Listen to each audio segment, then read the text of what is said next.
de corriger, pour permettre au BVG de jouer le rôle que les citoyens, les partenaires techniques et financiers et autres parties prenantes attendent du bureau. Afin d'apporter une réponse à ces insuffisances, la stratégie d'intervention du projet avait été articulée autour de 3 axes stratégiques. Le premier axe concerne le renforcement des capacités du personnel de vérification et contrôle des finances publiques. Le deuxième axe concerne la dotation et la mise à jour des manuels et guides de vérification aux normes nationales et internationales. Et le troisième axe, enfin, le renforcement du transfert des connaissances par un appui à la réalisation des missions pilotes. Monsieur le vérificateur général, mesdames et messieurs, la cérémonie de remise de manuels, guides et équipements de visioconférence répond à ces attentes. D'un coût total de 31 953 750 francs, soit 77 853 750 francs CFA pour l'équipement de visioconférence et 14 100 francs, 14 100 000 francs pour l'impression des manuels et guides. L'équipement de visioconférence permet d'équiper la salle de formation du BVG d'une technologie moderne, n'est-ce pas, M. Abdoulaye Sow, et ainsi de rendre possible la poursuite du renforcement des capacités du personnel de vérification.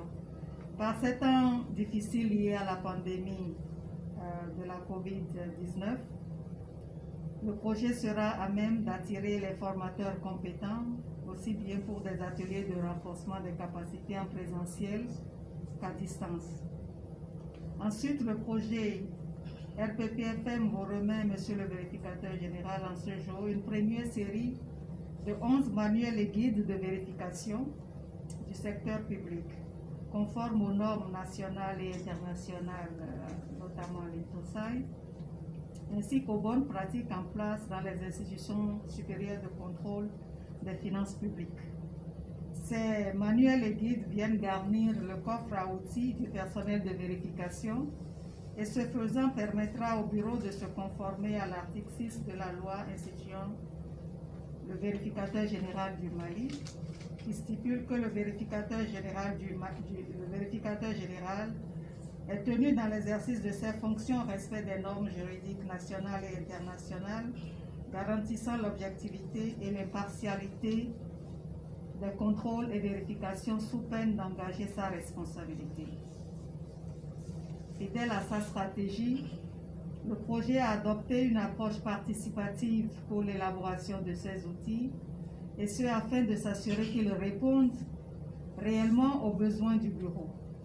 C'est le lieu pour moi de souligner le travail de Serge qui n'est pas là ce matin, mais c'est très tôt au Canada pour qu'on puisse l'appeler si l'on voulait faire Facebook Live pour qu'il puisse se joindre à nous, mais il est très tôt.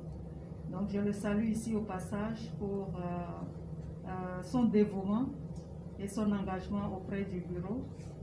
Et je salue également la collaboration dont le projet a bénéficié depuis le début avec le personnel, non seulement le personnel de vérification, mais avec tout le personnel du bureau du vérificateur général. Et je salue notamment tous les membres du collège des vérificateurs qui ont participé activement à la relecture de ces outils. Les manuels et guides que vous recevez en ce jour sont 11, comme je le disais tantôt.